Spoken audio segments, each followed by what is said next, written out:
സർവശക്തനായ ദൈവത്തിൻ്റെ അതിപരിശുദ്ധ നാമം അതിയായി മഹത്വപ്പെടുമാറാകട്ടെ. നിങ്ങൾ ശ്രവിക്കുന്നത് ജീസസ് വോയിസ് മെസ്സേജ്. എല്ലാ ശ്രോതാക്കൾക്കും കർത്താവായ യേശുക്രിസ്തു നാമത്തിൽ സ്വാഗതം. അല്പസമയ ധ്യാനത്തിന് ഒരു തിരുവചനം വായിക്കുന്നു. വിശുദ്ധ മത്തായി എഴുതിയ സുവിശേഷം അധ്യായം 17-18 തിരുവചനം. യേശു ഭൂതത്തെ ശാസിച്ചു, അത് അവനെ വിട്ടുപോയി. ബാലന് ആ നാഴിക മുതൽ സൗഖ്യം വന്നു.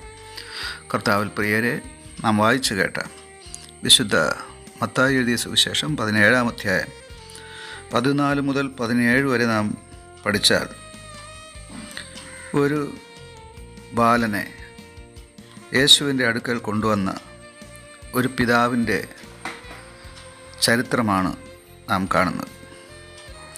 ഈ പിതാവ് തൻ്റെ മകനെ കർത്താവിൻ്റെ സന്നിധിയിൽ കൊണ്ടുവരുവാനുള്ള കാരണം, ആ ബാലന് ചന്ദ്രരോഗം അഥവാ അപസ്മാരമെന്നോ ചുഴലിയെന്നോ ഒക്കെ പറയാം.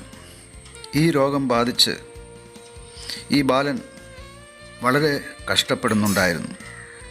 ആ പിതാവിൻ്റെ വാക്കുകൾ ഇങ്ങനെയാണ്: കർത്താവേ, എൻ്റെ മകനോട് കരുണയുണ്ടാകണമേ. അവൻ ചന്ദ്രരോഗം പിടിച്ച് പലപ്പോഴും തീയിലും പലപ്പോഴും വെള്ളത്തിലും വീണ് വല്ലാതെ കഷ്ടത്തിലായി പോകുന്നു. ഇതാണ് ഈ പിതാവിൻ്റെ സങ്കടം. തൻ്റെ മകൻ ഈ രോഗത്താൽ വളരെ കഷ്ടത അനുഭവിക്കുകയാണ്. ഒരു പിതാവിന് കണ്ടുകൊണ്ടിരിക്കുവാൻ കഴിയുന്നതിലും അധികമാണ്. തൻ്റെ മനസ്സിനെ മുറിപ്പെടുത്തുകയാണ്. വേദന അയവിറക്കി ജീവിക്കുന്ന അനുഭവം.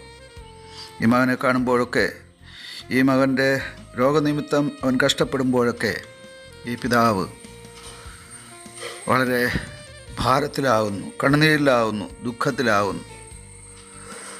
ആരോടും പറഞ്ഞാൽ പരിഹരിക്കുവാൻ കഴിയാത്ത ഒരു രോഗം.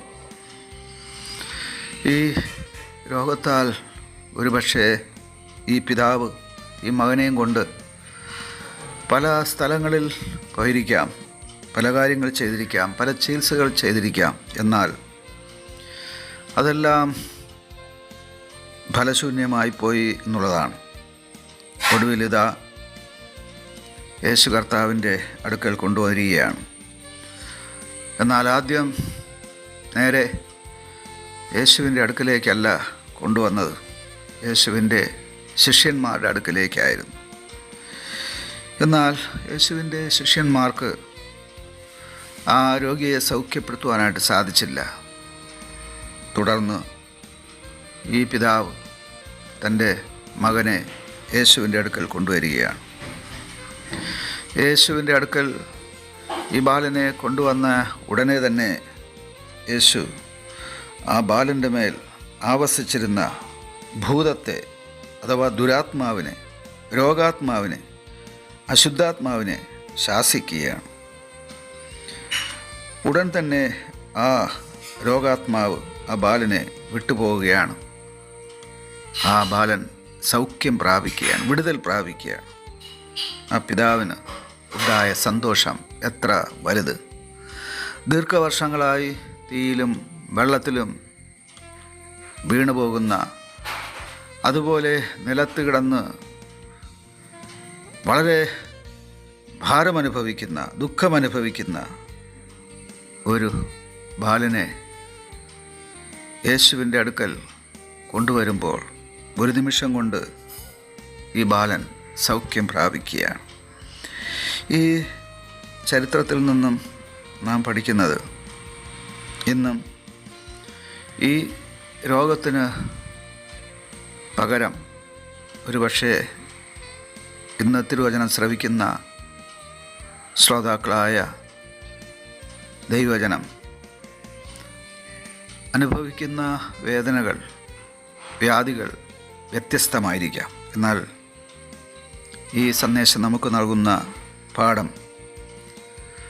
ആരാലും പരിഹരിക്കപ്പെടുവാൻ കഴിയാത്ത വിഷയം ദൈവസന്നിധിയിൽ കൊണ്ടുചെന്നാൽ, യേശുവിൻ്റെ പാദപീഠത്തിങ്കൽ കൊണ്ടുചെന്നാൽ പരിഹാരമുണ്ട് എന്നുള്ളതാണ്, പ്രതിവിധിയുണ്ട് എന്നുള്ളതാണ്, സൗഖ്യമുണ്ട്, ആശ്വാസമുണ്ട്, വിടുതലുണ്ട് എന്നുള്ളതാണ്.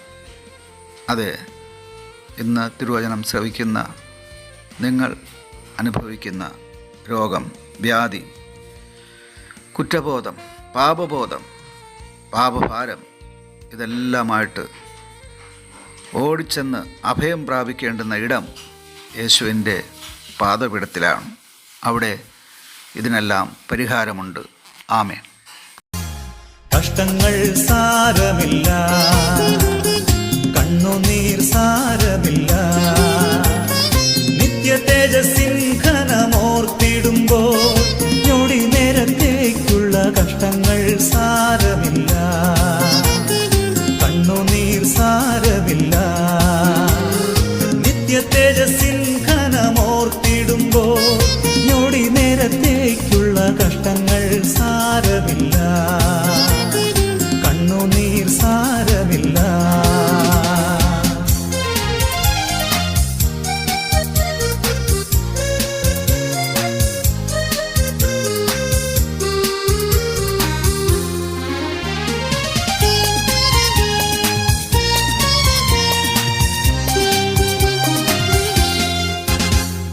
പ്രിയന്റെ വരവിൻ ധ്വനി മുഴങ്ങും, പ്രാക്കളെ പോലെ നാം പറന്നുയരും, പ്രാണന്റെ പ്രിയനാം മണവാളനിൽ പ്രാപിക്കും സ്വർഗീയ മണിയറയിൽ.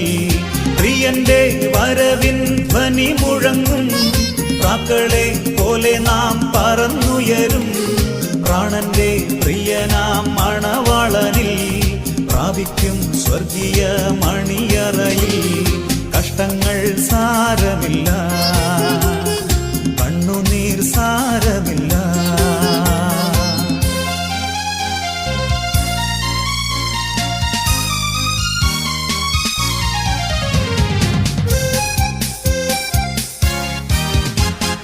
യുദ്ധവും ക്ഷാമവും ഭൂകമ്പങ്ങളും യുദ്ധത്തിൻ ശ്രുതിയും കേൾക്കുന്നില്ലയോ?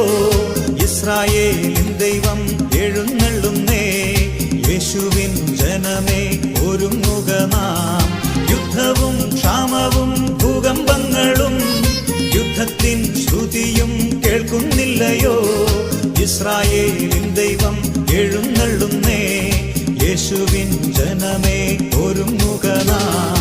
കഷ്ടങ്ങൾ സാരമില്ല, കണ്ണുനീർ സാരമില്ല, നിത്യ തേജസ്സിൻ ഘനമോർത്തിടുമ്പോൾ ഞൊടി നേരത്തേക്കുള്ള കഷ്ടങ്ങൾ സാരമില്ല, കണ്ണുനീർ സാരമില്ല, നിത്യ തേജസ്സിൻ ഘനമോർത്തിടുമ്പോൾ